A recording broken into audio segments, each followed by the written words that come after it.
Mulailah dari satu langkah kecil di hari ini, karena itu lebih baik daripada satu rencana besar yang tidak pernah terrealisasi. Halo, Assalamualaikum warahmatullahi wabarakatuh. Salam sejahtera untuk kita semua. Semoga yang ikutan belajar hari ini selalu sehat, lancar rezekinya, dan diberi ilmu yang bermanfaat. Amin amin ya robbal alamin. Nah, sebelumnya jangan lupa like, tinggalkan komen, dan juga subscribe untuk keberlanjutan channel ini. Terima kasih. Nah, langsung aja ya. Hari ini kita akan belajar mengenai pencemaran lingkungan. Nah, materi pencemaran lingkungan ini masuk dalam bab perubahan lingkungan yang biasanya dipelajari pada semester genap di kelas 10. Nah, kita masuk pertama kali pada pembahasan apa sih itu pencemaran lingkungan? Nah, jadi pencemaran lingkungan itu adalah masuknya zat, energi, unsur ataupun komponen lain ke dalam lingkungan yang bisa menyebabkan ketidakseimbangan lingkungan. Nah, jadi dari pengertian ini ada dua kata kunci nih, atau dua kata kunci yang mendefinisikan pencemaran lingkungan itu sendiri. Yang pertama adalah adanya masuknya zat asing, bisa berupa unsur, energi, atau komponen yang lainnya ke dalam lingkungan yang bisa menyebabkan ketidakseimbangan lingkungan. Jadi ada sesuatu yang berupa zat asing yang masuk dan itu bisa menyebabkan ketidakseimbangan lingkungan. Nah, itu pengertian dari pencemaran lingkungan. Sedangkan menurut WHO atau Badan Kesehatan Dunia, pencemaran lingkungan itu tidak hanya menyebabkan ketidakseimbangan lingkungan saja, tetapi bisa juga mempengaruhi kesehatan dari organisme yang ada di dalam lingkungan itu sendiri. Nah, indikatornya yang pertama adalah bisa terjadi iritasi pada panca indera dan juga kerusakan ekosistem. Nah, misalnya nih terjadi kebakaran hutan, maka yang bisa terjadi adalah iritasi pada mata kita, mata terasa perih, ataupun asapnya bisa mengganggu saluran pernapasan sehingga terjadi ispa. Nah, jadi dampak dari pencemaran lingkungan menurut WHO ini tidak hanya sekedar adanya energi ataupun zat asing yang masuk ke dalam lingkungan, tetapi juga durasi waktu pemaparan. Nah, di sini ada keterlibatan antara durasi terpaparnya lingkungan dengan zat, durasi terpaparnya atau waktu lamanya waktu terpaparnya lingkungan dengan zat asing tersebut, sehingga dapat mempengaruhi organisme yang ada di dalamnya. Misalnya yang pertama adalah iritasi ataupun kerusakan ekosistem. Kemudian yang kedua bisa berakibat pada reaksi faal tubuh. Nah, faal di sini adalah fungsi atau dalam bahasa ilmiahnya adalah fisiologis. Reaksi fisiologis tubuh.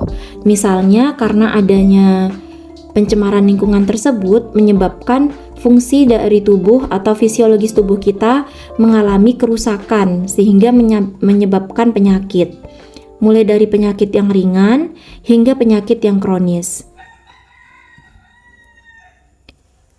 Nah, kemudian indikator yang ketiga adalah terjadinya kerusakan atau kematian dari lingkungan itu sendiri. Jadi, zat-zat pencemar lingkungan itu dapat menyebabkan kerusakan, entah itu untuk organisme yang ada di dalamnya ataupun lingkungan yang terpapar. Dan lamanya waktu dari pencemaran lingkungan itu sangat mempengaruhi akibat negatif dari polutan itu sendiri. Nah, kemudian ada istilah polutan.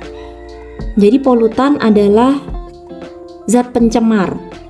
Jadi segala zat, energi, unsur atau komponen yang dapat mencemari lingkungan itu disebut dengan polutan. Nah, jadi penyebabnya ya. Jadi polutan ini adalah penyebab yang dapat berupa zat, energi, unsur atau komponen lain yang bisa mencemari lingkungan. Jadi misalnya berupa limbah, berupa sampah, itu adalah polutannya. Nah, kemudian lingkungan yang tercemar itu juga memiliki beberapa ciri-ciri. Yang pertama adalah kadar polutan yang ada di dalamnya itu tinggi. Jadi kadar polutannya tinggi.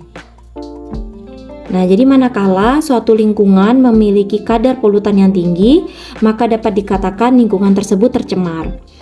Nah, kadar polutan yang tinggi itu dapat menurunkan daya dukung lingkungan. Selain itu, makhluk hidup yang ada di dalamnya juga mengalami gangguan.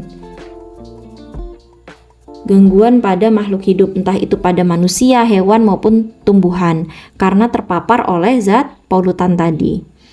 Nah, kemudian berdasarkan sifat zat pencemarnya, pencemaran lingkungan dibagi menjadi 3, yaitu pencemaran kimiawi, pencemaran fisika, dan pencemaran biologi. Nah, pencemaran kimiawi berarti dia tercemari oleh zat-zat kimia. Nah, ada zat kimia yang masuk ke dalam suatu lingkungan dan itu mencemari lingkungan tersebut. Zat kimia itu dibedakan menjadi 2, yaitu bisa kimia yang sifatnya organik atau berasal dari makhluk hidup maupun anorganik.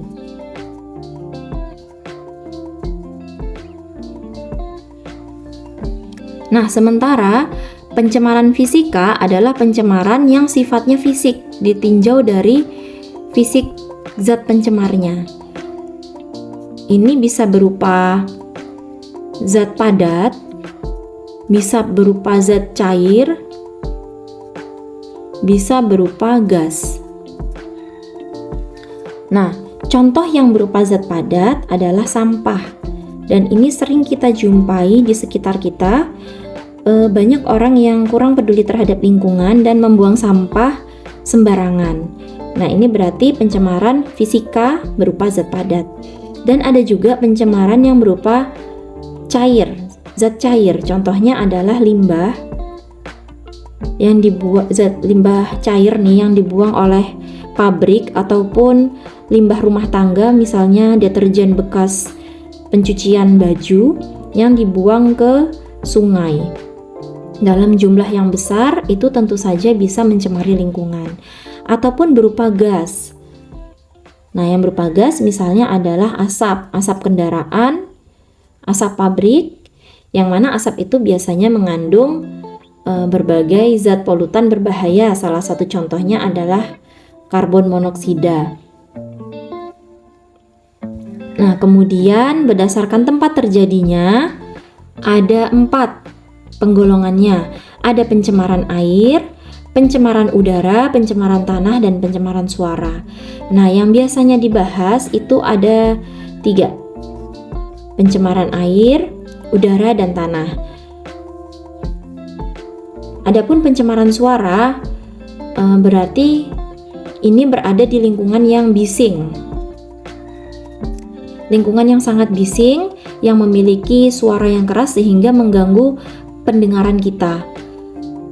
Misalnya ada di pabrik-pabrik yang memiliki suara mesin yang tinggi desibelnya, ataupun di dekat area bandara yang mana aktivitas pesawat turun naik itu tinggi.